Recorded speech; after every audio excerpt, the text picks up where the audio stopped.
जय हिंद। नमस्कार साथियों, कैसे हैं आप सभी लोग। उम्मीद करते हैं कि आप सभी लोग अच्छे होंगे और आप सभी लोग की तैयारी जो है बिल्कुल अच्छी तरीके से चल रही होगी। तो साथियों, आज के इस क्लास में हम सभी लोग जो है RRB NTPC under graduate exam 2026 के लिए टॉप ऐसे इंपोर्टेड और चुनिंदे क्वेश्चन को देखेंगे जो कि साथियों आपके RRB NTPC under graduate exam के लिए काफ़ी ही इंपॉर्टेंट हैं। और जिन भी साथियों का पेपर जो है 7, 8 और 9 मई को होने वाले हैं, उन साथियों के लिए ये क्लास जो है रामबाण क्लास साबित हो सकते हैं। तो आप इस क्लास को बिल्कुल अच्छी तरीके से लास्ट तक देखिएगा और इस क्लास में दिए जाने वाले इन सभी क्वेश्चनों को आप अच्छी तरीके से जरूर याद कर लीजिएगा। तो चलिए फिर क्लास को स्टार्ट करते हैं। उनसे पहले यदि आप इस चैनल पर पहली बार जुड़े हैं तो आप जो है इस चैनल को सब्सक्राइब कर लीजिए और सब्सक्राइब करके ऑल नोटिफिकेशन को भी ऑल पे दबा के जुड़ जाइए, जिससे कि जब भी कोई नई क्लास हो सबसे पहले क्लास का नोटिफिकेशन आपके पास जो है पहुंच सके। तो आप इस चैनल को सब्सक्राइब कर लीजिए, साथ ही साथ आप जो है इस क्लास को भी लाइक जरूर कर लीजिएगा। तो चलिए क्लास को स्टार्ट करते हैं और देखिएगा क्वेश्चन क्या पूछा है। क्वेश्चन पूछा गया है कि ज्योतिबा फूले किस राज्य से संबंधित थे। चलिए बताएंगे। ये सभी क्वेश्चन जो है काफी इंपोर्टेंट और चुनिंदे क्वेश्चन हैं जो कि आपके एग्जाम में 100% ये सभी क्वेश्चन पूछे जाएंगे। और बताइए कि ज्योतिबा फूले किस राज्य से संबंधित थे। तो ज्योतिबा फूले जो है ये हो जाएंगे महाराष्ट्र से। ऑप्शन यहाँ पे 20 क्वेश्चन का सही जवाब है। चलिए अगला प्रश्न देखिएगा। प्रश्न यहाँ पे है कि यूनानियों द्वारा किस मौर्य शासक को अमित्र घात जो है ना कहा जाता था। चलिए बताएंगे। तो यूनानियों द्वारा किस मौर्य शासक को अमित्र घात कहा जाता था। तो यह बिंदुसार को कहे जाते थे। ऑप्शन सी सही जवाब है, बिंदुसार को। अगला प्रश्न देखेंगे कि सांची स्तूप को जनरल हेनरी टेलर द्वारा वर्ष में पुनः खोजा गया था। तो सांची स्तूप को जनरल हेनरी टेलर द्वारा किस वर्ष में पुनः खोजा गया।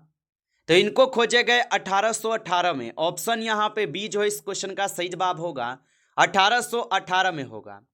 चलिए अगला प्रश्न देखिएगा। प्रश्न यहाँ पे आपसे पूछा गया है भारतीय संविधान का निम्न में से कौन सा भाग मूल अधिकारों से संबंधित है। चलिए बताएंगे आप। तो भारतीय संविधान का निम्न में से कौन सा भाग है जो कि मूल अधिकारों से संबंधित होगा। तो यहाँ पे 4th नंबर क्वेश्चन का सही जवाब भाग 3 हो जाएगा। ऑप्शन यहाँ पे बी लगा रहे हैं तो सही जवाब है भाग 3 हो जाएंगे। चलिए अगला प्रश्न देखिएगा। प्रश्न है कि अकबर द्वारा बनाई गई इमारत बुलंद दरवाजा भारत में निम्न में से किस स्थान पर जो है बनवाया गया था।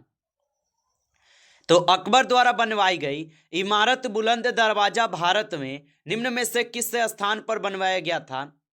तो ये बनवाए गए थे आपके फतेहपुर सीकरी में। ऑप्शन यहाँ पे डी इस क्वेश्चन का सही जवाब है। चलिए अगला प्रश्न देखिएगा। प्रश्न यहाँ पे है भारत में पहला उच्च न्यायालय सन डैश में स्थापित जो है किया गया था। तो याद रखेंगे भारत में पहला उच्च न्यायालय जो है सन आपके 1862 में स्थापित किए गए। ऑप्शन यहाँ पे 20 क्वेश्चन का सही जवाब है, सन 1862 में स्थापित किए गए।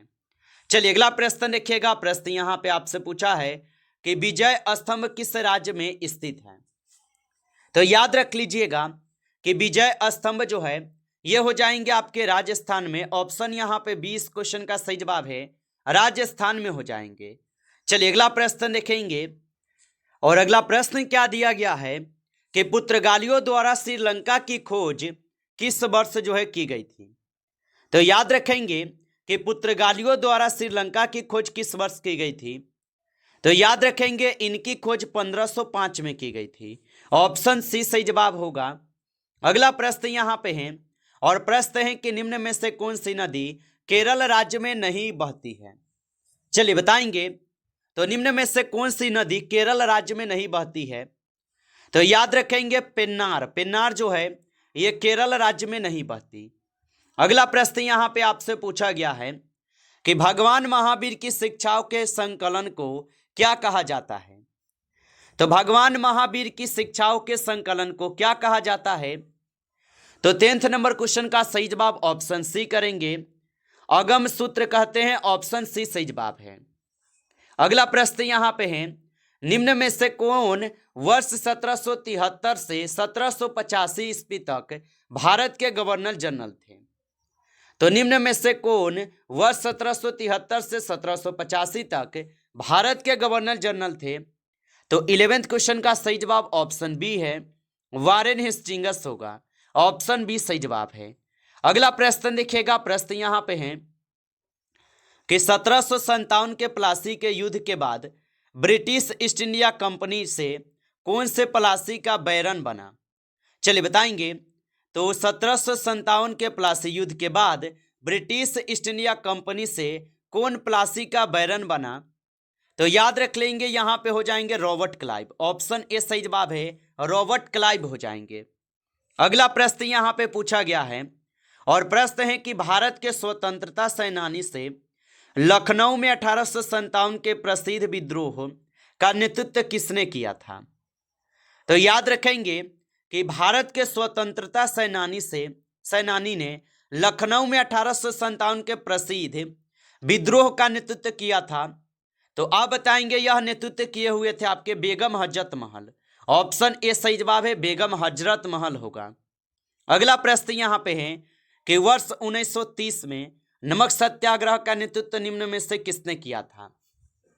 तो याद रखेंगे कि वर्ष 1930 में नमक सत्याग्रह का नेतृत्व निम्न में से किसने किया था? तो 14 क्वेश्चन का सही जवाब ऑप्शन यहां पे बी है, महात्मा गांधी हो जाएंगे। ऑप्शन बी सही जवाब है। अगला प्रश्न देखेंगे कि निम्न में से कौन सी भारत में सर्वोच्च न्यायपालिका है? चलिए बताएंगे। और आप अभी तक इस क्लास को लाइक नहीं किए होंगे तो इस क्लास को एक बार आप लाइक कर लेंगे।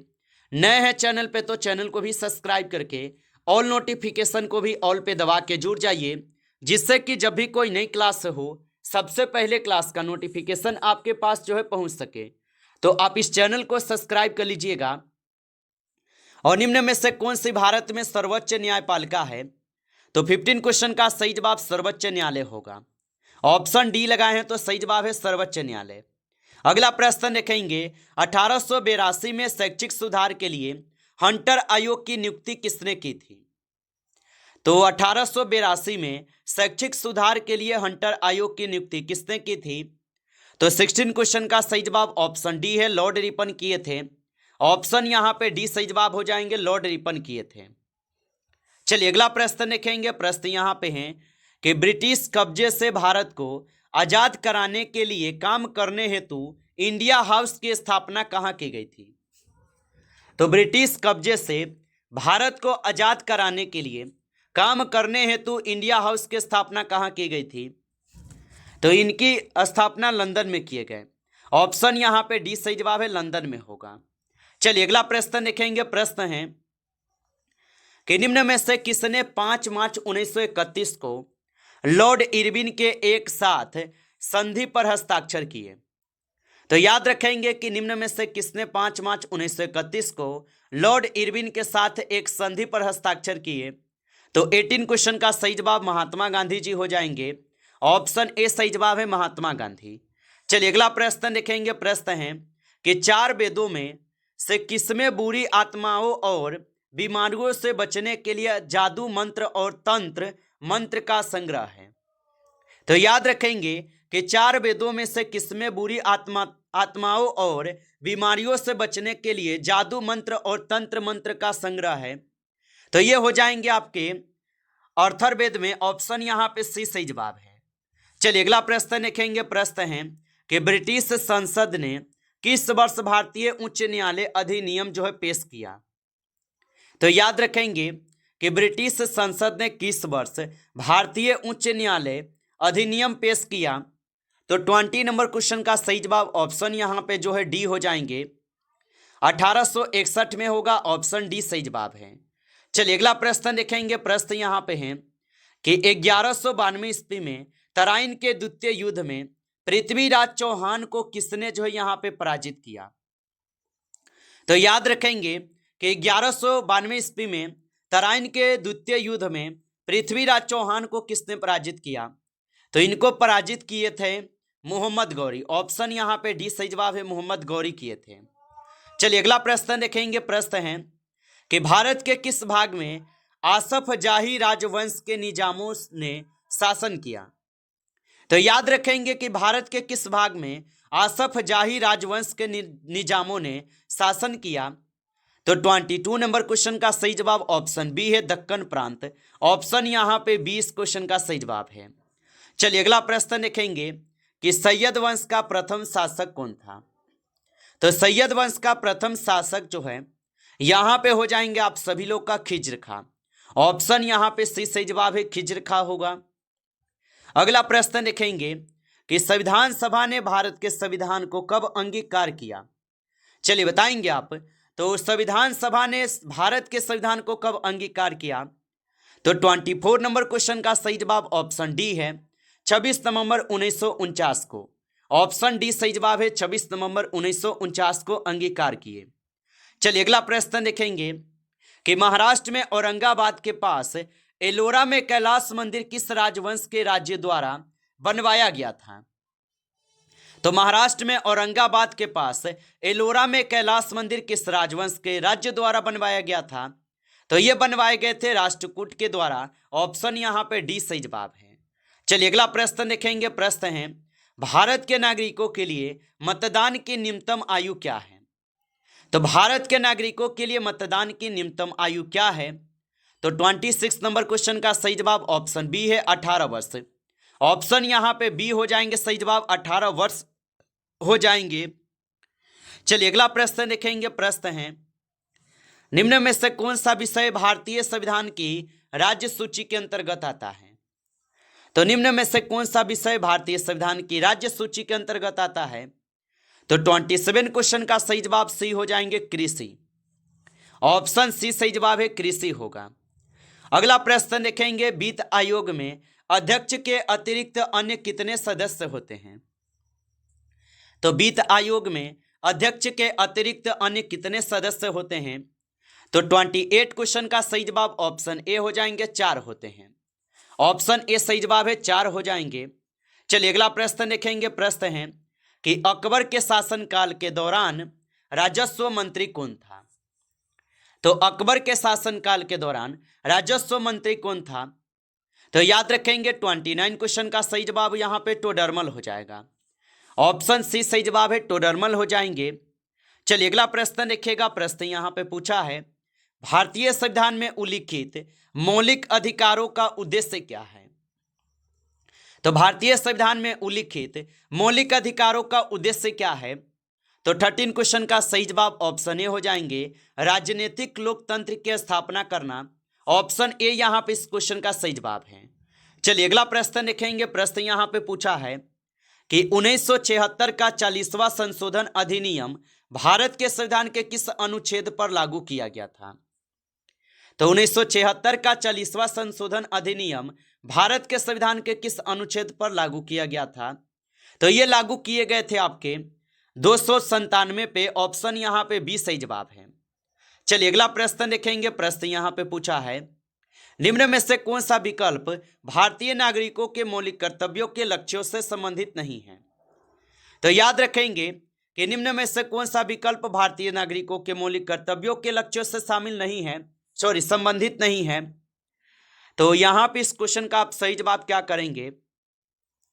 तो 32 क्वेश्चन का आप सही जवाब की अगर बात करें तो साहस जो है यहां पे इस क्वेश्चन का सही जवाब हो जाएंगे। ऑप्शन सी सही जवाब है। चलिए अगला प्रश्न देखिए। प्रश्न यहां पे पूछा है, निम्न में से कौन सी नदी हिमालय की सबसे पूर्वी सीमा बनाती है? तो निम्न में से कौन सी नदी हिमालय की सबसे पूर्वी सीमा बनाती है? तो ब्रह्मपुत्र नदी हो जाएगा। ऑप्शन डी कीजिएगा सही जवाब, ब्रह्मपुत्र नदी। आगे देखिए अगला प्रश्न यहां पे है, किस पाल शासक ने अस्थायी रूप से कन्नौज पर जो है कब्जा कर लिया था? तो किस पाल शासक ने अस्थायी रूप से कन्नौज पर कब्जा कर लिया था? तो याद रखेंगे यहां पे धर्मपाल। ऑप्शन डी सही जवाब है, धर्मपाल होगा। चलिए अगला प्रश्न देखेंगे, निम्न में से किस हड़प्पा संरचना में पानी के रिसाव को रोकने के लिए डामर की पतली परत लगी थी? तो निम्न में से किस हड़प्पा संरचना में पानी के रिसाव को रोकने के लिए डामर की पतली परत लगी थी? तो याद रखेंगे यहां पे हो जाएंगे आपके बृहद स्नानागार। ऑप्शन यहां पे बी सही जवाब है। नमस्कार साथियों, इस क्लास में आपके टॉप 35 क्वेश्चन थे जो कि आपके एग्जाम के लिए काफ़ी ही इम्पोर्टेंट थे। साथियों, यदि आपको क्लास अच्छा लगा हो तो आप इस क्लास को लाइक कर लीजिए। नए जुड़े हैं आप इस चैनल पे तो चैनल को भी सब्सक्राइब करके ऑल नोटिफिकेशन को ऑल पे दबा के जुड़ जाइए, जिससे कि जब भी कोई नई क्लास हो सबसे पहले क्लास का नोटिफिकेशन आपके पास जो है पहुंच सके। तो आप इस चैनल को सब्सक्राइब कर लीजिएगा। चलिए फिर मिलते हैं आपसे एक नेक्स्ट टॉपिक के साथ नेक्स्ट क्लास में। तब तक के लिए जय हिंद, जय भारत।